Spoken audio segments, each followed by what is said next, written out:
আসসালামু আলাইকুম। আজকে মূলত আমি আপনাদেরকে জানানোর চেষ্টা করব কিভাবে ব্যাংক থেকে প্রবাসী লোন নেবেন, প্রবাসী লোন নেওয়ার জন্য কি কি কাগজপত্র প্রয়োজন, সেই সাথে কোন কোন ব্যাংকগুলো প্রবাসী লোনের বিশেষ সুযোগ সুবিধা দিয়ে থাকে। তো এখন আপনাদের মনে প্রশ্ন জাগতে পারে, আমি কোনো ব্যাংকে চাকরি করি না, আমি এই তথ্যগুলো কোথায় থেকে দিব, কিভাবে জানলাম। আসলে আমি একটি ব্যাংকের নিচে ফটোকপির দোকান পরিচালনা করি। আমি ওই ব্যাংকের যে লোনের কাগজপত্রগুলা, সকল কাগজপত্রগুলাই মূলত আমার দোকানে কাজ করা হয়। ওই ব্যাংকের যে লোনের ফাইল রয়েছে, সকল ফাইলের কাগজপত্র আমি মূলত আমার দোকান থেকে রেডি করে দেই।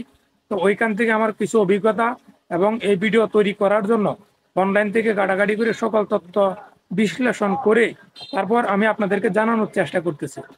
তো এই মুহূর্তে যারা আপনারা আমার এই ভিডিওটা প্লে করেছেন, আমার ভিডিওটা দেখতেছেন, অবশ্যই একটি লাইক করে দিবেন, কেননা আপনাদের জন্য ভিডিওগুলো তৈরি করে থাকি। এই ভিডিওগুলো তৈরি করে আমার কোনো ইনকাম আমি করতে পারতেছি না। আমার স্বপ্ন আপনাদের আপনাদের সাথে থাকা, আপনাদের সাথে থেকে আমার এই চ্যানেলটি বড় করতে চাই। প্রবাসী লোনটা হচ্ছে মূলত একটি সাহায্য সহযোগিতা, অর্থাৎ আপনি যদি বাইরে যাইতে চান, আপনার স্বপ্ন থাকে, আপনার আর্থিক অবস্থা দুর্বল, তাহলে প্রবাসী লোনের মাধ্যমে আপনি বাইরে যাওয়ার সকল খরচ ওই ব্যাংকগুলো বহন করে থাকে। সেই সাথে আপনি ইতিমধ্যে বাইরে অবস্থান করতেছেন, তো দেশে একটি ব্যবসা প্রতিষ্ঠান দাঁড় করাইতে চান কিংবা একটি স্বপ্নের বাড়ি করতে চান, কিন্তু আপনার এতগুলো টাকা একসাথে জড়ো করতে আপনার কষ্ট হয়। তো আপনার জন্য প্রবাসী লোন হতে পারে একটি মহা গুরুত্বপূর্ণ সমাধান। পরবর্তীতে আপনি ওই যে টাকাটা একসাথে নেবেন, ওই টাকাটা প্রতি ধাপে ধাপে প্রতি মাসে মাসে আপনি কিস্তি হিসাবে দিয়ে দিলেন। কোন কোন ব্যাংকগুলো প্রবাসী লোন দিয়ে থাকে?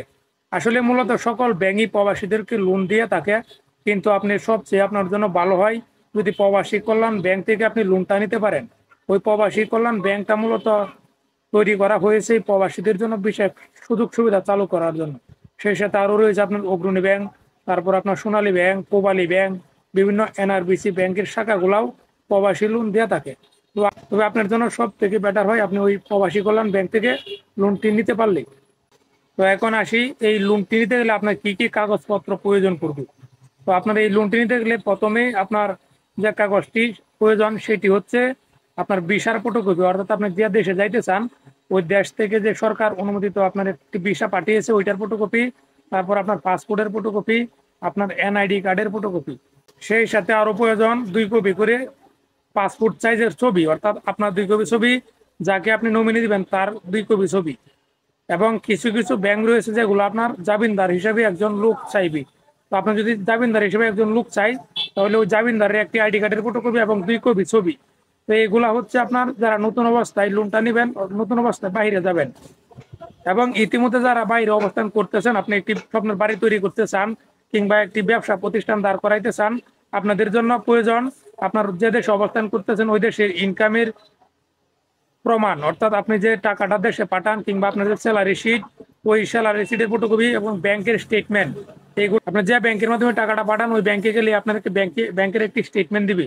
তো আপনি যেহেতু বাইরে অবস্থান করতেছেন, আপনি তো নিজে আসতে পারবেন না, আপনার প্রতিনিধি হয়ে আপনার পরিবার অথবা আপনার আশেপাশের যে কেউ একজন ব্যাংকে গেলে আপনার কাগজপত্রগুলো জমা দিলেই ওই লোনটা আপনার হয়ে যাবে। তো প্রবাসী লোন মূলত কত পার্সেন্ট সুদ ধরে থাকে? প্রবাসী লোন বিভিন্ন ব্যাংক বিভিন্ন হারে সুদ ধরে, কিন্তু আপনার সর্বনিম্ন 4 থেকে সর্বোচ্চ 9%-এর ভিতরেই আপনার সুদের হারটা থাকবে। এর উপরে আপনার কাছ থেকে প্রবাসী লোনের সুদ নিবে না। এবং এই লোনটা নেওয়ার জন্য আপনার কতদিন সময় লাগবে, কতদিন সময় ওনারা নিয়ে থাকে। তো প্রবাসী লোনটা মূলত নেওয়ার জন্য আপনার কাগজপত্র, সকল কাগজপত্র যদি একুরেট থাকে, কাগজপত্রের মাঝে কোনো ঝামেলা না থাকলে ইনশাল্লাহ আপনি 3 থেকে 5 দিন অথবা 7 দিনের ভিতরে আপনার লোনটা অনুমোদন হয়ে যাবে। আপনি 7 দিনের ভিতরে আপনার লোনটা পেয়ে যাবেন। এই বিষয়ে যদি আপনাদের আরো কিছু জানার থাকে আমার পক্ষ থেকে অবশ্যই কমেন্টের মাধ্যমে জানাবেন। আমি যতটুকু সম্ভব আপনাদের কমেন্টে রিপ্লাই দেওয়ার জন্য চেষ্টা করব। তো আপনার কমেন্টের উত্তরটা দেওয়ার জন্য আমি আমার পার্শ্ববর্তী যে ব্যাংক রয়েছে ওই ব্যাংক কর্মকর্তার সাথে আলাপ আলোচনা করে তারপর আপনাকে আমি জানানোর চেষ্টা করবো ইনশাল্লাহ।